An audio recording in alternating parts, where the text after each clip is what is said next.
Well, are you ready to start now, Evan? Sure, but how about a question? Let's see, what happens when you freeze my mouth?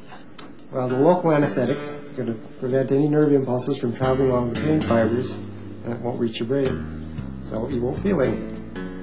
So, freezing stops my nerve impulses? That's right. The nerves can't repolarize.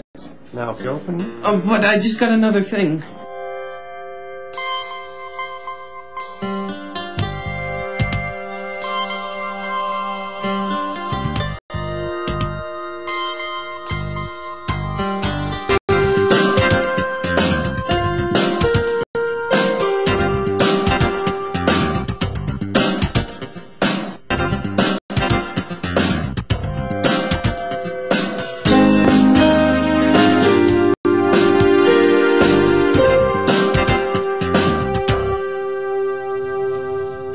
Come on, Evan, it's gonna be okay.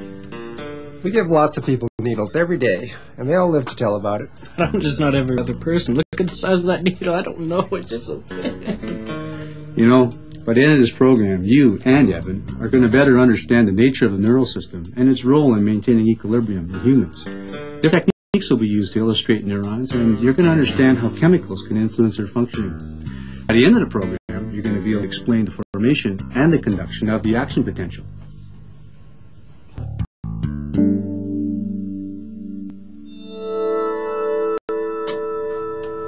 We regulate our internal environments and physiology using electrochemical control systems. Neurons play an important role in this regulatory function. They communicate with each other and with the effectors of our bodies. If Evan ever gets an anesthetic in there, the impulses that are sent along sensory nerve fibers in his jaw will be affected. Let's see if you can remember what a neural pathway is.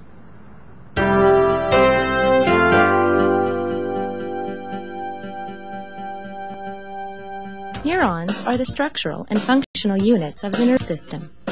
Within a neural pathway, a neuron is organized with axon terminals that almost touch other neurons at the dendrites, axons, or cell bodies. Impulses are conducted along a neuron from the dendrites to the axon and are transmitted between neurons from the axon of one neuron across the synapse to the dendrites of another neuron. Transmission of impulses between neurons involves neurotransmitters that span the synaptic cleft. So, within a neural pathway, neurons can pass signals to each other, right? That's right. Okay, but how does the signal travel inside of a neuron? Impulses travel through a neuron from its dendrites into the axon and along its length. Impulses can also travel from neuron to neuron, from the axon terminal of the presynaptic neuron to the postsynaptic neuron. Okay. Say you were a neuron in a giraffe's leg. It would have to be pretty long, wouldn't it? Yeah, it would. But the impulses would travel the same way through that neuron as it would, say, through the neurons in Evan's jaw. But before we get into how the impulse travels, we need to look at the electrophysiology.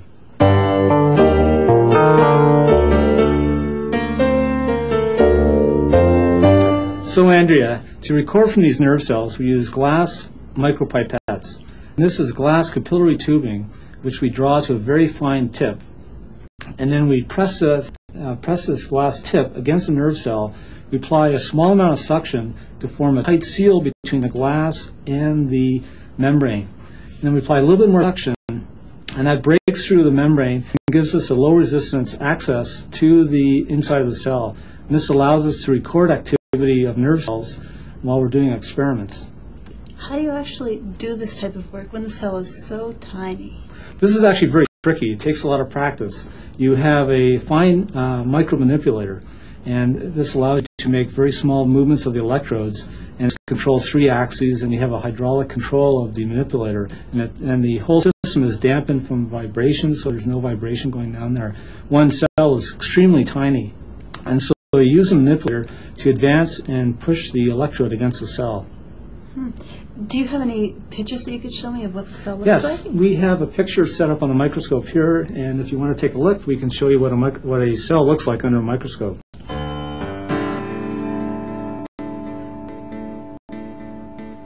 So if you look through here, you can see the cell body is a large yellow fluorescent cell body, they find processes or dendrites coming away from the cell body. This is where activity comes into the nerve cell, and the finer process, that's the axon, where the activity leaves the cell and goes out and makes contacts with other cells. Ion currents result from the movement of charged particles or ions across the neuron membrane.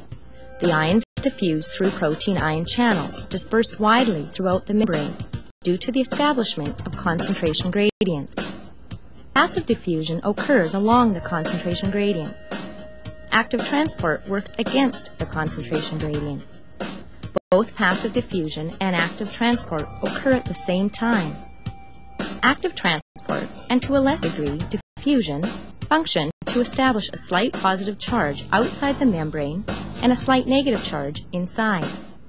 This is called resting membrane potential. Resting membrane potential is the electrical potential across the membrane when the neuron is not conducting a nerve impulse. It's about -70 millivolts. Resting membrane potential develops as a result of the movement of sodium and potassium ions across the cell membrane of the axon via the sodium-potassium pump. Some of the potassium ions that passively diffuse to the outside of the membrane are recaptured by the sodium-potassium pump. Active transport of ions leaves the axon polarized, positive charges on the outside and a net negative charge on the inside of the membrane. This is due to the uneven distribution of ions. More positive ions on the outside of the membrane than on the inside.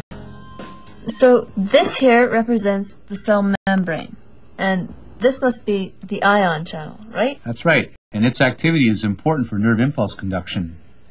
This plastic model represents just a segment of the axon. Okay, so you've got more positive ions on the outside and negative ions on the inside.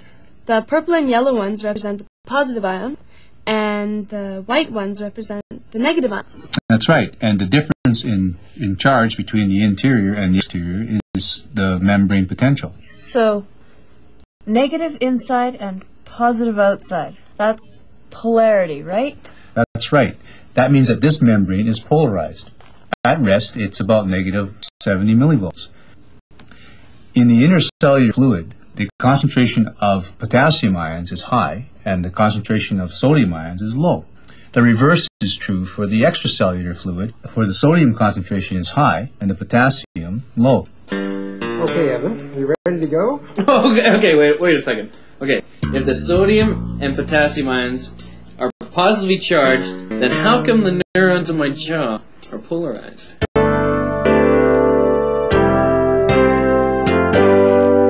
If Evan ever gets that needle, the neural membranes in his jaw will be affected. So, how are you going to show resting membrane potential?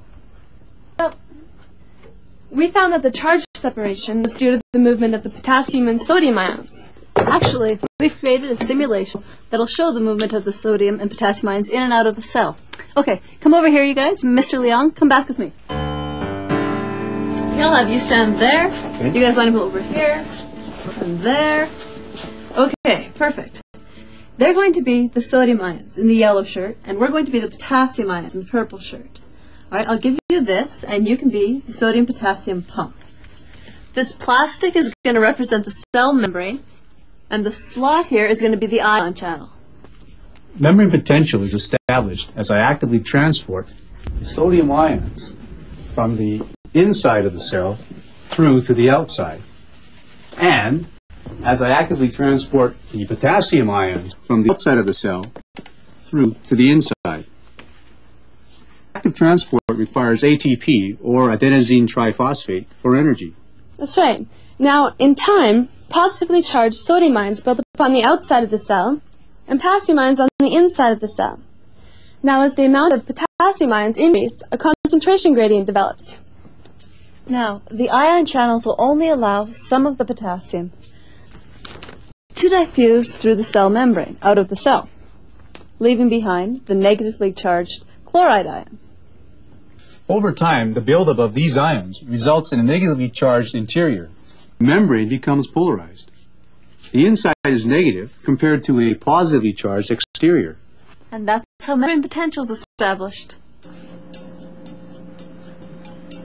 Okay, Evan, here we go. This is it. Oh, no. I know the part about the neuron. Resting membrane potential means polarization. But what about the nerve impulse? Okay, Andrea, this is the manipulator I was talking about. This is what we use to position the microelectrode on the cell. The microelectrode you can see right here, that's attached to this holder, and this holder is held onto the micromanipulator here, and the suction is applied through this tubing that leads to the syringe, and then we use this syringe to apply suction onto the cell to actually record electrical activity from the cell. So how do you actually record the electrical activity? Well, to do that, we use all this equipment right here. This is all a set of amplifiers to